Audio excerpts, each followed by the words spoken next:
Okay, good morning. Good.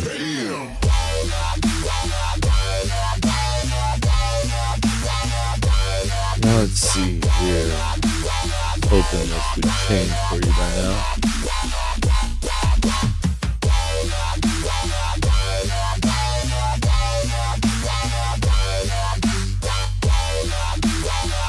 Right, there we go.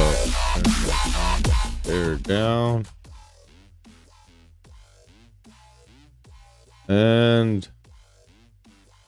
we'll get into it now. Hello, everybody. Welcome to Bigskybits. I'm your host, Colby, and today we're going to be talking over just some of the recent stuff that's been going on in the Bitcoin community. Got a little riled up today with some of the things going on. I mean, none of it's big news, but there are some interesting things. First of all, I'd like to go over and thank those of you who are watching for tuning in. Thank you for subscribing and liking and leaving any comments. We're going to talk about one of the viral videos or semi-viral videos I've seen recently, going over a student in, I believe it was Ohio, graduating and talking about Bitcoin and getting booed at his commencement speech. Pretty interesting, but it also goes to highlight and show how early we are to this game and where Bitcoin will be. Well, it doesn't show where Bitcoin will be in the future, but it shows how early we are to the game, that the majority of people still don't know, think it's perhaps a scam, a Ponzi scheme of some sort, and are in general just misinformed and need more education, and that's why we're here. I'm here every day, or going to try to be more every day, to remind you and look at issues that can help spread adoption of Bitcoin. We're also going to be talking about Jack Dorsey and his company Block and how they're moving into the mining company or mining business. They've already been working and developing some ASICs, but now they're trying to make some for commercial grade use. And that'll be interesting to see if he'll be able to help decentralize the mining even further. And that's one of the main goals of this show, is trying to propose or push people towards a better mining solution. I think in the future, we can all be mining at home, supporting the network, while getting heat from that for our homes, and eventually supporting a decentralized internet where data is transferred and we can avoid censorship and some of the pitfalls that centralized governments lead to. But that's all for further down the line. We'll also be looking at the price and how it continues in this downward channel. I'm not much for looking at price analysis or what's going on. I'd rather look at some of the fundamentals and the things that are being built upon. But by getting an understanding of price action, we can see where people might be entering the market, or investments might start tailing off or start boosting as more companies see higher revenue and want to invest in it.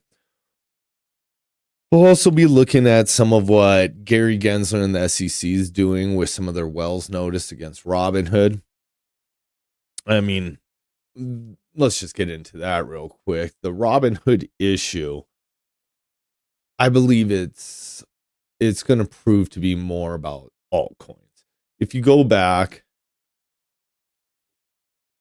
and look what Gary Gensler's done in the past, you can see here, we'll go over, I brought this up. You can see that him, in conjunction with MIT, have produced some videos on Bitcoin. And after watching and listening to him speak on it, I feel that Gary does have a good understanding. And unfortunately, many of the altcoins that feel under attack, they do probably fit under a lot of the how we test criteria and would be deemed a security.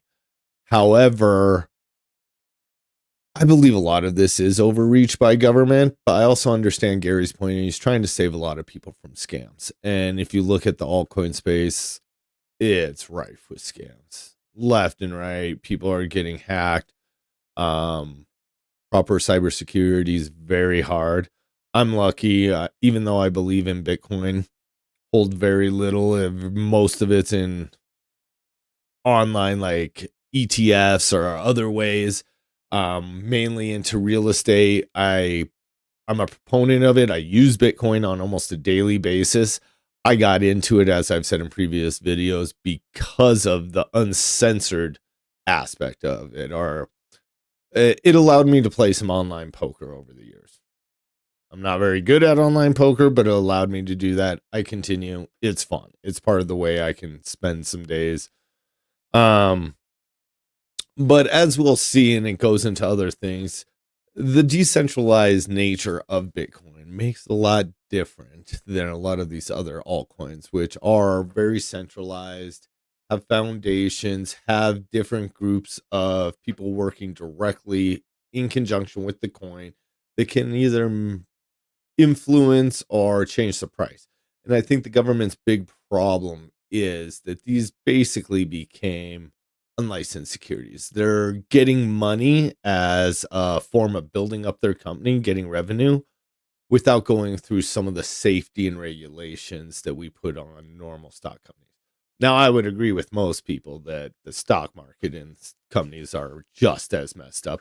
And I'd like to hear your thoughts. And over the years, we've seen plenty of examples of people manipulating stocks and different vehicles for investments that lead to stocks, whether it's a SPAC or whatever the vehicle might be. We see manipulation from Wall Street and big bankers.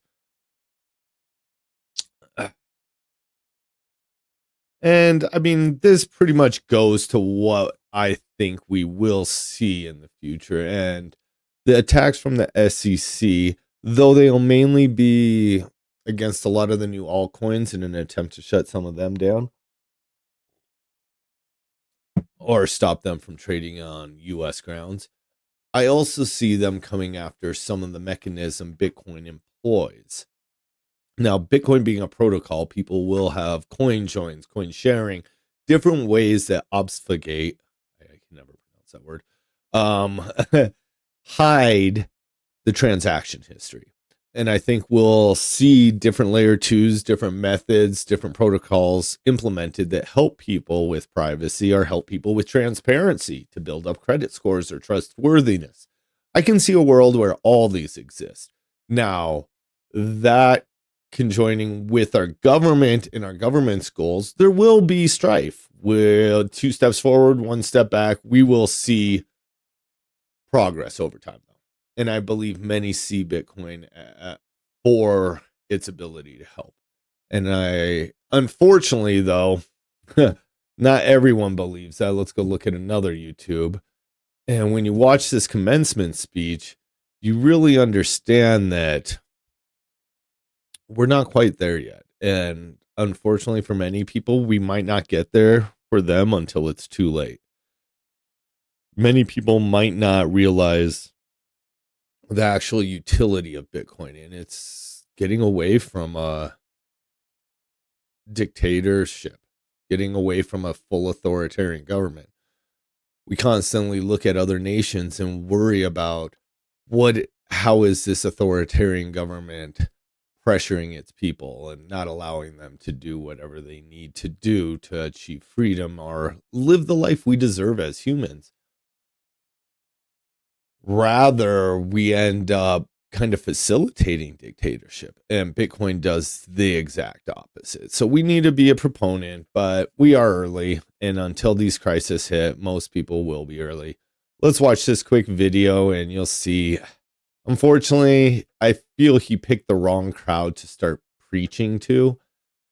Many people at graduation don't want to hear about Bitcoin or aren't interested, and it's only to their detriment. Like the saying goes in the Bitcoin community, you get in at the price you deserve. So let's quickly listen to this. Open-minded and understand things before other people. So I know this might feel polarizing, but I encourage you to keep an open mind right now. And as he speaks, you'll hear people start booing once they realize what's going on. Asset class. And what's sad is he just wants to open eyes. He's obviously a very intelligent person at this university. They're allowing him to speak at their graduation. I don't know his role, but I know he meant well.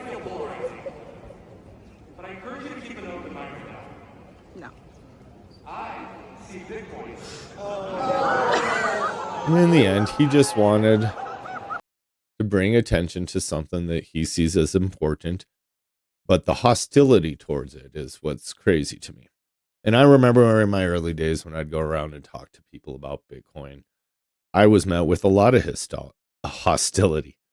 It never slowed me down. People are at all different parts of their life. It's better to still get the message out. Still try to help your brother, your fellow human being. They might not be at the right point in their life. I mean, to invest in Bitcoin at this point, I believe it does still have to be with some of your extra income. If you don't have money to invest, you need to figure out, how can I improve my life first? How can I get on these steps to get to a more comfortable place? Now, in the end, I don't think Bitcoin will be an investment. I think it will be the vehicle for humanity that drives us into a new era. But that's a bigger picture. And most people aren't concerned with the bigger picture. You have to focus on your day-to-day life, and that's totally understandable. But I wish the best for this kid. Hopefully he gets a couple good job offers out of it. Let's also look at Jack Dorsey. As I said, Jack Dorsey and his company Block, they're looking into getting into the ASIC mining game, and I think that's great. We need the manufacturing to be in other cities, other states, other countries. We need to have this as decentralized and in as many homes as possible. We don't need big data centers replacing data centers. We already have a ton of big data centers. Let's make each home a data center, and we live on a heat sink for these computers, and we help actually decentralize our internet, our monetary system. And let's get to that.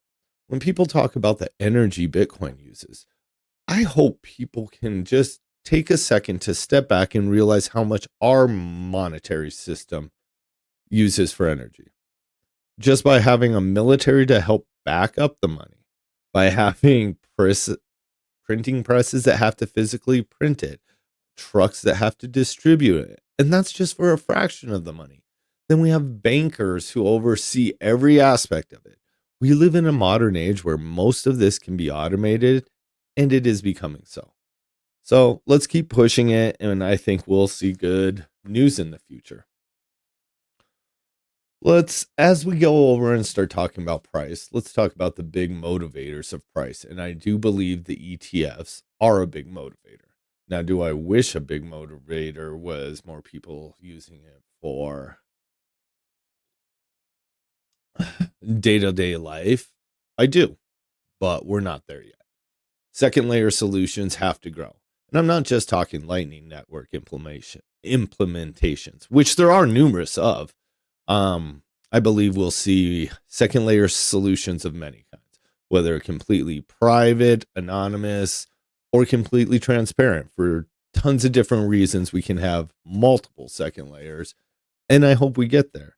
But at this at this point in time, the ETFs are the big news. They're driving institutional adoption. And what that's going to lead to is pension funds and different funds investing in Bitcoin indirectly. And these type of investments take time. If you're going to try to convince a board to allow this product to be on their balance sheets, this takes debate, conversation. When millions of dollars are talked, this is a big deal for people, and it will take time. But we're seeing the money go in. So let's go over it quickly. We'll look at Morales money in a moment, but let's just go look at the Bitcoin chart. Let's update this real quick. Sorry, camera's in my way. And let's go over to Bitcoin. Let's move out to the 7-day, 1 month, 3 month, I think it was. Yeah. Yeah. When we look further out on the 3-month scale, you can totally see here, starting at the top over here, going down to now a nice little downward channel where our highs, other than this one, aren't really higher than our previous highs, and we continue to go down. Now, the level we're at is pretty important. I think we really need to cross the 68,000 mark to see any real meaningful reversal. So I still kind of am pessimistic on short-term price, but that's just as adopters come in and markets slowly adjust to the new place in the cycle. With the halving, a lot of things have changed. Miner profitability is down, and we just need to stay patient. Bitcoin fundamentally is doing wonderful, and price wise, I never thought we would be here this quickly. I don't think people understand that adoption does not happen overnight, especially with monetary policies and governments that control those monetary policies constantly fighting against them.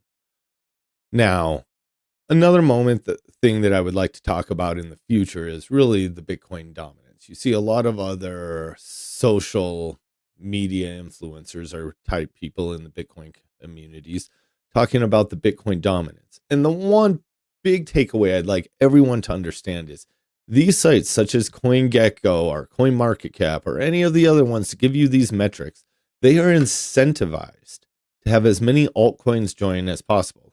They pay them fees, they get revenue, they get more eyes. Your Bitcoin shills or entertainers you watch, they're incentivized. They get paid by these. This gives them more content to just talk about. Rather than talking about the fundamental ideas and the growth of the Bitcoin network, people want to get rich quick. I understand that. They want to talk about the casino. Will the next roulette roll be black or red? That's fine. That's not what this is about. That's not what this channel's about. I wish you the best of luck and hope for good gambling, but that's not for me. I've gambled my whole life, and I gamble in many ways, and I like to gamble on shitcoins. I'm not going to pretend they have any utility, and do I personally even hate what they're doing to the average person because they don't see beyond the gambling aspect? Sure. But will it introduce people into the space? Yes. Will many get burned? Yes. Some won't come back. That's fine. Others will get in. It'll introduce them. Same way I feel about CBDCs. Horrible. But will it introduce people? And then when the government oversteps, will people move into the true one? Yes. Now, will this take another 20, 30, 50, 100 years? I have no idea, but I have a long-term time horizon, and I want what's best for humanity. So let's go on. I'll give you a quick view of some of what's on Morales Money because it's just funny to look at some of the numbers of the different altcoins. Where is Bitcoin? Little guy way over here, just barely in the green, but in the green's better than not. There's always some fun projects that these guys like to gamble on. But again, I feel a lot of the utility just isn't there, and it just doesn't interest me much. You can also look quickly at the meme pool. Still sitting in these teens. We had a little burst earlier today. Cheaper ones seem to be getting through. This guy got one through at only 5 sats. Pretty good rate. Network's going good, like it has been for years and years. Time fees are high. I mean, I'll show you. God, I could show you any of my wallets. I use Bitcoin on a daily basis, whether it's gambling or signing up for some conference. I totally agree that Bitcoin can be used in more applications. And I am excited to see some of these meat processors accept Bitcoin, because that's one of my favorite. In fact, I should talk to one of my local butchers. I got great butchers here. We have great butchers and good meat. Could quickly go over some of what's going on in the community, but I think I already went over a lot of what's going on in the community, and I appreciate everyone for being here. Take a look at what's going on in Bitcoin in your neighborhood. Talk to people. See if their reactions are the same as some of this commencement speech people. I was very shocked with the negativity and hostility, though I have witnessed it in my own life. Again, thank you for joining me here today. Please, if you like it, please hit the like button and subscribe, and have a great afternoon.